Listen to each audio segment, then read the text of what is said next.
Now, the Mount Paloma, a crude oil tanker flying a Marshall Islands flag, was steadily sailing past Mozambique on its way to Port Elizabeth in South Africa when the scandal it left behind sank 3 top petroleum officials.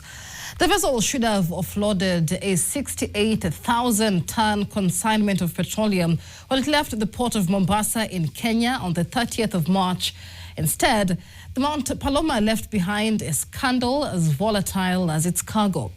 NTV has seen letters with detailed information about the saga, which has now seen 3 senior government officials resign over a 4.8 billion shilling fuel consignment, which investigations maintain is substandard. Here's NTV's Roswangoi with the details. The shipment carried aboard the vessel MT Paloma is believed to have docked in Mombasa between March 27th and March 29, 2026, holding the first batch of 68,000 tons of petroleum. It was imported by One Petroleum Limited.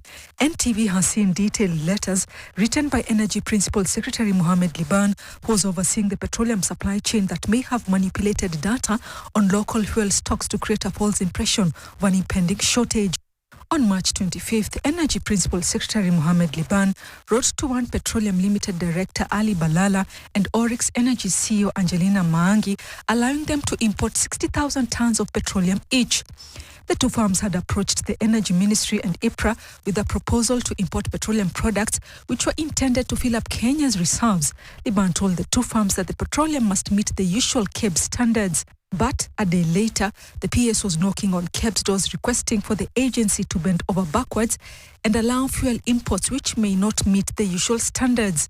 In the letter, Liban said the request was to ensure continuous supply of petroleum products and avert price increases which could have a broader impact on the cost of several products within Kenya's economic ecosystem. Usually, petroleum products coming to Kenya are tested at both the loading point and in Mombasa. Aside from allowing different quality of fuel, the PS also requested KEBS to be flexible with the testing schedules. Part of the letter reads, and I quote, "We have reviewed the import schedules, and failure or a delay to receive any of the cargoes will lead to supply shortfall and expose the country to disruptions.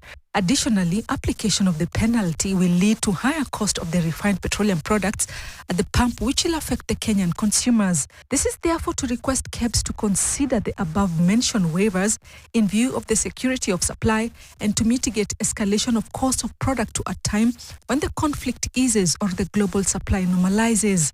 End of quote. The Ministry of Investments, Trade and Industry, to which KEBS reports, granted Liban's request on March 28th, particularly in relation to the consignment that One Petroleum was importing. IPRA Director General Daniel Kipto and the Energy Ministry were also directed to limit distribution of the petroleum pending on the arrival of other stocks on April 3rd and 4th.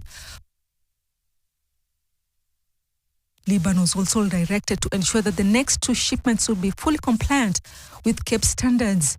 To avert any trouble towards KEBS in the event that things went south, the Energy Ministry was directed to issue indemnity, and things have now gone south, with the Energy Ministry and IPRA bosses now facing economic sabotage charges. The alleged scheme reportedly took advantage of rising global oil prices and heightened public concern, influencing urgent procurement decisions that bypassed normal accountability safeguards. On Saturday afternoon, the MT Paloma was steadily sailing past Mozambique on its way to Port Elizabeth in South Africa. Rosongoi, NTV.